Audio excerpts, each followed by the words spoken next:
Okay, so today, I'm sorry, my voice is a little scratchy.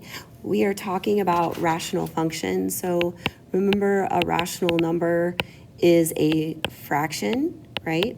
So if I have a rational function, we're going to have the parent function is 1 over x. So remember, this is our parent function. So when we're talking about a parent function, this is how we describe or look at all the other functions. How do they differ from this parent function, okay? So I'm going to do my coordinate plane.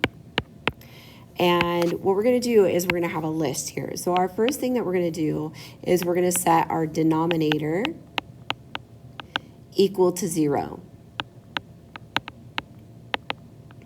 And then we're going to solve it. So if this was x plus 2, we would say x plus 2 equals 0 and solve, and x is negative 2. So here, though, our parent function is the most basic.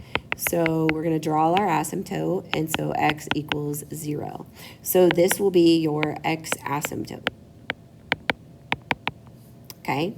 Then step 2, we're going to look for any number that is outside here. And remember, when we're talking about quadratics or whatever, that number that is added or subtracted on the outside is your y value, right? So this is going to be now your y asymptote. And so since there's nothing there, we have y is 0. Now let's stop and think about why our x would have to be set equal to 0. Pause the video and stop and think about why that would be. Hopefully you came up with the solution of because you cannot divide by 0 because that would be undefined. And so remember, these asymptotes are these lines, they're like these little imaginary lines that this graph gets really close to, but it never crosses and it never touches, right? So it can't be equal. Then step 3, we're going to look at our top number up here, step 3, and this is going to be your rate of change.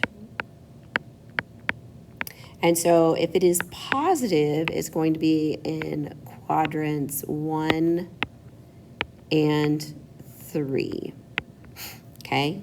And so if it's positive, it goes in quadrants 1 and 3. You could do a t-chart to get some points that are along on this graph, but we're not having you do that right now. Okay, and so then now let's look at what our domain and range is. So our domain, we're going to write it in interval notation. It goes from negative infinity, right? And then it goes all the way, I'm going to use like a highlighter here.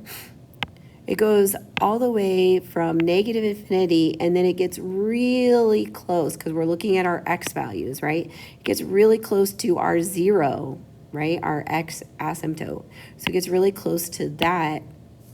So that is our 0. Then we have our union of 0 to positive infinity. And I'll put my highlighter here, right? So we have our 0, and then we start up here and we go to positive infinity. And then now let's look at our range. Our range are our y values. So we're going to focus on everything on the y-axis, right? And so if we look at that, well, it goes from negative infinity down here, negative infinity, and then it travels up to where y equals 0 with the union, and then it hits that barrier, and then it moves up again, so it goes from 0 to positive infinity. Remember, it's parentheses because it's not equal to. Okay, so now let's look at, I'm going to move this up here.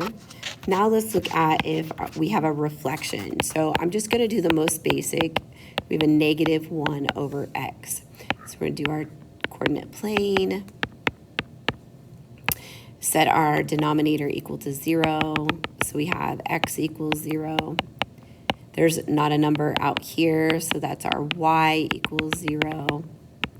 Remember, it's just an imaginary line, so it's a dashed line. Then, I'll make this negative a little more noticeable.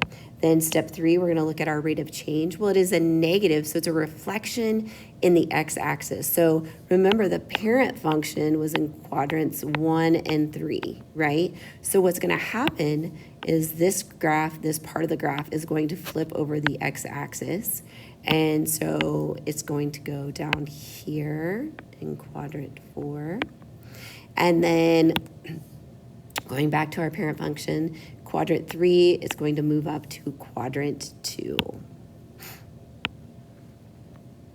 And so a negative rate of change will go in quadrants 2 and 4. So let's look at some others. Okay, and with the negative, that domain and range did not change, okay, because our asymptotes did not change. So let's say we have 2 over x plus 5 plus 1. So we're going to do a coordinate plane, label our x and y. And so step 1, we are going to take x plus 5 equals 0. So x equals negative 5. Remember, that's your x asymptote. So 1, 2, 3, 4, 5. Oh, negative 5. Sorry, went the wrong direction. Let's go this way. So we go 1, 2, 3, 4, 5. So we have negative 5 here. So we have x equals negative 5. Remember to label, right? Okay. And then step 2 is your y asymptote. So y equals 1. And then step 3 is to look at your rate of change. And so it is 2, so it is positive. So it goes in quadrants 1 and 3. Okay, it's a little further away from this new origin here than like your 1 if it was a 1. But just so you kind of understand that it would be a little further away, but we're not going to do a t-chart here.